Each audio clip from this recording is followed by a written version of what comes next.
happening today, Texas could become the first state to mandate children's Bible stories and Bible verses as required reading for K through 12 schools. The Texas State Board of Education is planning to vote on that measure. It is expected to pass. And you might recall that last year, Texas became the largest state to mandate the Ten Commandments being displayed in classrooms.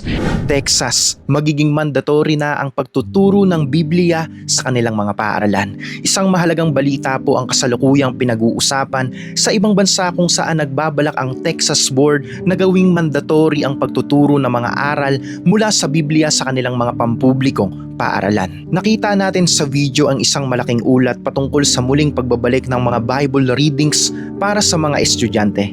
Napakagandang hakbang po nito na talagang dapat gawin at ipatupad din sa paaralan dito sa Pilipinas. Sa panahon po ngayon, marami sa mga kabataan ang naliligaw ng landas dahil sa mga maling impluwensya sa internet at sa kanilang kapaligiran. Kung ibabalik natin ang salita ng Diyos sa loob ng mga silid-aralan, mabibigyan natin ang bagong henerasyon ng matibay na gabay sa kanilang moralidad at pang-araw-araw na pamumuhay. Ang pagbabasa po ng Biblia ay hindi lang para sa loob ng simbahan dahil ang mga aral dito po ay para sa kabutihan ng bawat tao. Kapag tinitingnan natin ang sinasabi ng Diyos sa kasulatan, may malinaw na utos siya tungkol sa kahalagahan po ng paggabay sa kaisipan ng mga bata habang sila ay bata pa.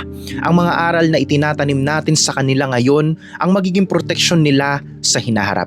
Kapag ang puso ng isang bata po ay napuno ng takot sa Diyos at pagmamahal sa kapwa, lalaki po silang may respeto, integridad at tamang prinsipyo sa buhay. Pinaalalahanan tayo, turuan mo ang bata sa daan na dapat niyang lakaran at pagka tumandaman siya ay hindi niya hihiwalayan. Ipinapakita sa talatang ito na ang maagang pagtuturo ng salita ng Diyos ay nagiging permanenteng pundasyon ng isang tao. Ang ibig sabihin po ng daan na dapat lakaran ay ang pamumuhay na may katapatan, katarungan at pagmamahal. Kapag ang mga bata po ay nasanay na magbasa at makinig sa mga kwento sa Biblia, otomatiko nilang bitbit ang mga aral na ito kahit saan man sila magpunta. Hindi sila madali pong madadala ng mga maling gawain dahil may boses ng katotohanan na nagpapaalala sa kanila. Kaya naman po napakahalaga na simulan ito sa loob ng mga eskwelahan kung saan ginugugol po ng mga bata ang malaking bahagi ng kanilang mga oras. Napakalaki ng magiging pagbabago po sa ating lipunan kung ang bawat paaralan sa Pilipinas ay maglalaan ng oras para sa salita ng Diyos. Mababawasan ang kaso ng bullying, lalago po ang respeto sa mga guro at magulang at mas magiging ligtas ang ating bansa. Ang edukasyon po na walang espiritual na gabay ay kulang dahil ang tunay na karunungan po ay nagsisimula sa pagkilala sa tunay na Panginoon. Kaya naman po suportahan natin ang ganitong mga adhikain at simulan din natin sa ating mga sariling tahanan ang pagbabahagi ng mga mensahe sa Biblia. Ang pagbabago po ng ating bansa ay magpapasimula kapag hinayaan nating ang salita ng Diyos ang maghari sa puso ng ating mga kabataan.